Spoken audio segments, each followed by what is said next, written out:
Hey Rockers, we're here in Stockholm, Sweden, and I'm here with Dr. Dead and the zombies from Dominum. Hello.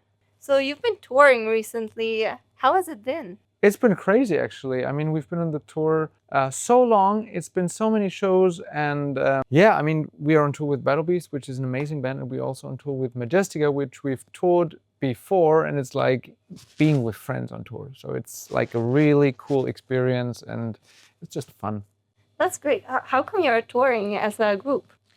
I mean, for tours, you need to have a certain package that fits and that the people like. And like we came together and thought this might be just a cool match and a cool idea. Like Battle Beast meeting Dominum, meeting Majestica. It was like a match made in heaven. Then we first time met on tour, and it was just great because everyone was just super friendly. Like there is no bad vibes at all. I mean, most times it's like this, but it's just like meeting those guys and we're like, finally we met and finally we're doing a tour together. So yeah. Yeah, I'm guessing there's a fantasy theme somewhere there. Might be. I mean, especially Tommy from Majestica, he's kind of a nerd, and we already figured on the first tour that we did together that we have some movies that we both like, and we agreed on, for instance, for an agreement that we watch movies every night. Spoiler, we didn't watch movies every night because we need to sleep at some point as well. But there's been some movie nights, and maybe there are more to come. That sounds interesting. I'm looking forward. Maybe you can drop some hints in social media. Maybe I can. Let's see. So, which part of building Dominum has been a challenge for you the most? Oh wow, there's been a lot of challenges actually. Like I mean, it's a little bit different when we were young because like when you're young, you just meet up in a band rehearsal room and then you drink a lot of beer and then you come up, okay, let's do a band and play whatever. But now we're not 14 anymore. Now we're already 18. So we try to, you think differently about a lot of things. And then at some point we came to this idea, okay, we do a zombie band. But making a zombie band, actually, it sounds cool and sounds easy, but it's not. It gets super trashy, super quick. So to get this kind of makeup and look the way like they look, because I think they look phenomenal. Look at them. It's amazing. See how happy they are? to craft outfits that make zombies that happy is really challenging. So that was a process, like thinking about, okay, do we do makeup or do we do masks? Spoiler, I didn't know if you know, but those are masks. They are not real, but don't tell anyone. So like getting the right masks and getting the right looks, it just takes time and a lot of try and error to find that style. And this to me was a great challenge, but also finding the musical direction you want to go, because this project was already in German at the beginning.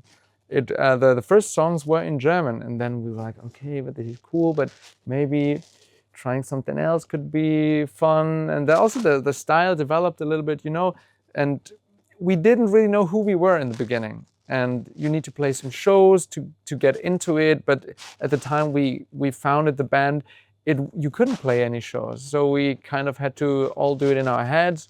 And then when it got real on the first shows, we learned a lot about ourselves. So yeah, those were the major challenges, let's say. But it's more like a journey. Where did this zombie idea come from? It was, and this might sound very crazy, but it was during watching The Walking Dead. Who would have thought? Yeah, I mean, there are a lot of bands, like theme bands, like, as you know, pirate bands, because there's already some good rock commanders in, which are pirates. There are pirate bands, there are Viking bands, there are werewolf bands, but there is no zombie band. And then I was wondering, okay, why is there no zombie band? Now I know. I told you about the outfits and the trashy looks.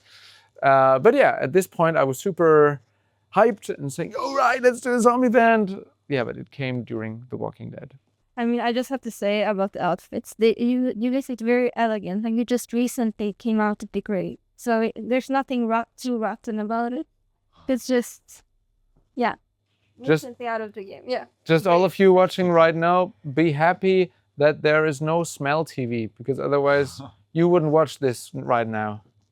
She's very brave, sitting here and like not exactly. She's very polite. Thank you. So, what would you say the most embarrassing moment was on stage? Embarrassing. No, wait. What's I that? already have that one. Wait, which one was it? You tell me what you. You told me Yeah. last time on Times Rock there was this we did this interview, right? A short interview. Mhm. And you told me that this was the first time you told it on camera when you got drunk. And Like the falling of stage. yes, Yeah. Should I tell it again? you can tell it again with the mask on. You Yeah. can get into character and tell the horror story. Yeah. Well, it's horror enough. I think I don't need to make anything up. It was like I mean, when you're young and you tend to kind of drink a little bit too much. It was our first tour, and actually, Tommy, it was our first band because we played in bands before.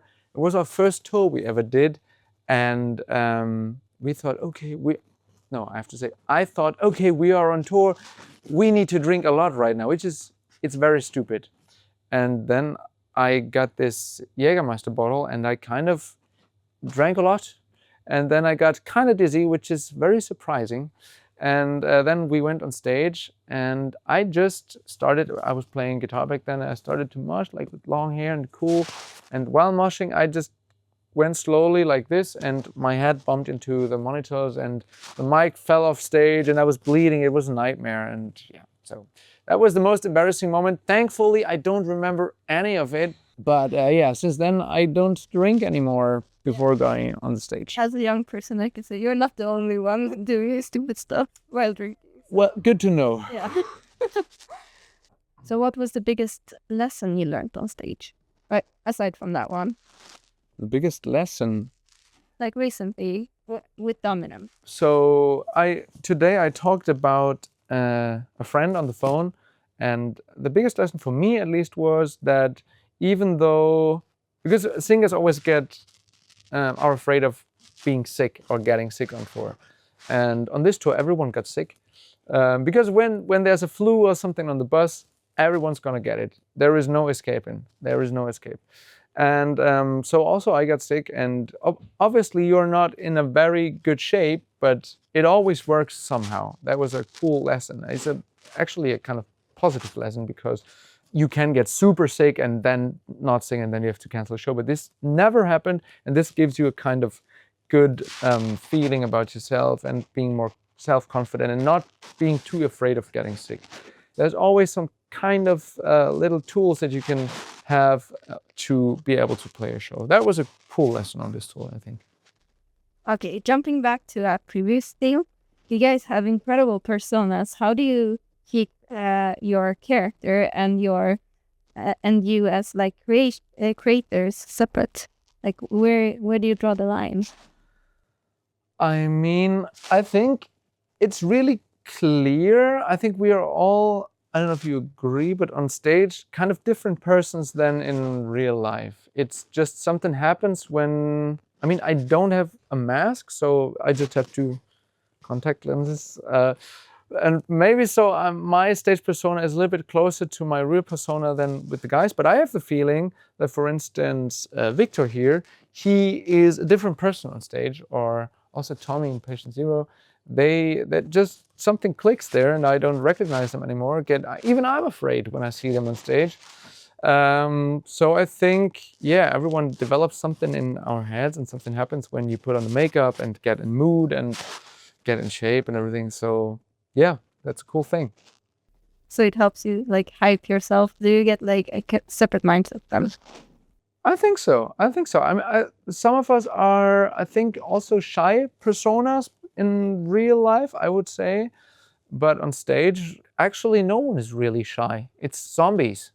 Zombies who eat people. What's the weirdest inspiration you've had for a song or a sound? I don't know. I mean, I remember when I was driving with my car, and then at some point, but this is not a weird inspiration. It's just how I got some inspiration. I don't know if there's any weird inspiration. It's always born out of the song somehow. When I work on something, usually like the topics come mostly very last. It's more like the beginning is more like the melody and stuff, and then you think of, okay, what could this song be about? We have a lot of metalheads who would love to be where you are someday in life. So I think an honest answer is a perfect answer.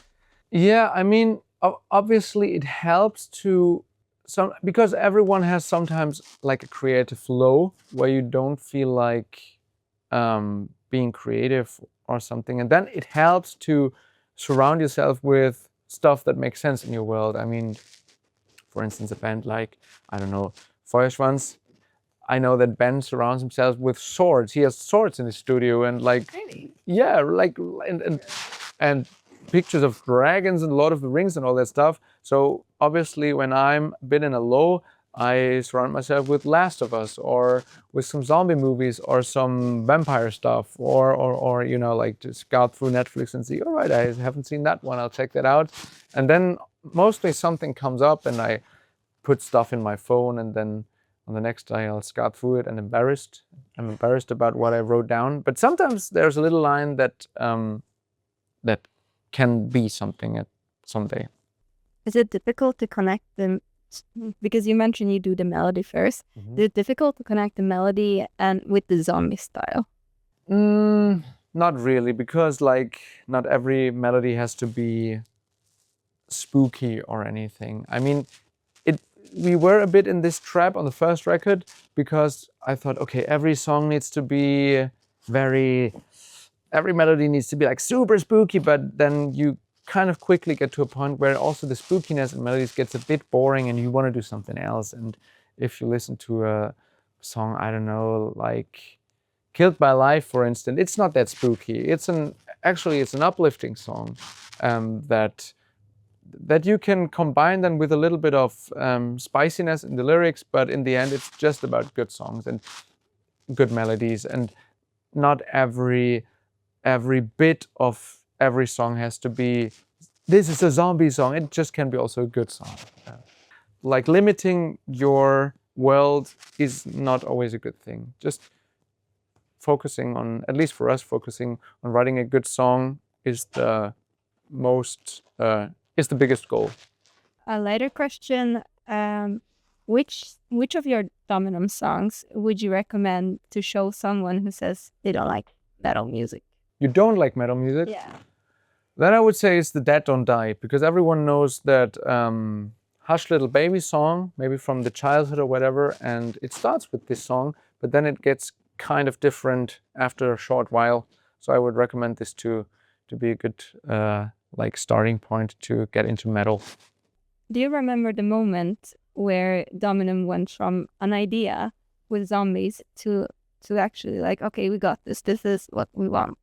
Not really. I mean, we started this and we had this idea, and then at some point we did the first video shoot, which was Patient Zero. And we planned it and we scouted locations, and we did with our director, Fichte, who did this video. We discussed a lot of things, but then it got real when we were there, because we didn't have the masks before, we didn't have the outfits before, we didn't even try them on, which is actually kind of weird to say that right now, that we didn't try the masks on before going to a fucking video shoot. But luckily it worked. And then when we did like the performance shots, and when you do performance shots in a music video, when the drums are filmed, you don't have to perform as a singer, for instance, because the singer mostly stands like on a different position as the drums.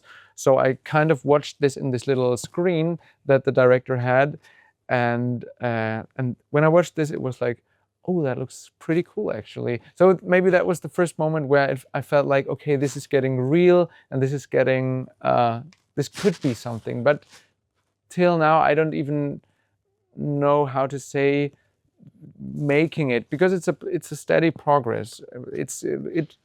Everything is refined all the time. I think also that it's necessary to never just chill and like, okay, we have it now. We constantly work on the outfits. We constantly work on masks with all our guys that help us with that sort of style. Yeah, so, but I think, yeah, the first moment was when I saw it in that little screen. Obviously, when I got the first cut of the video, it was like, oh my God, I actually remember this because I was like at a dinner party with my family, and then I received the WhatsApp with, hey, look at this video. I got the first cut, and I watched it like under the table. And everyone was like eating and like enjoying good wine and food, and I was like, that is so cool. And it was like, what the fuck are you doing? Like, what? Just 1 second. Yeah. So that was maybe the second moment. So thank you so much, Dr. Dead, and the incredible and scary zombie. Make sure you add Dominum to your band lineups in Rock Commander, and see you there. See you there.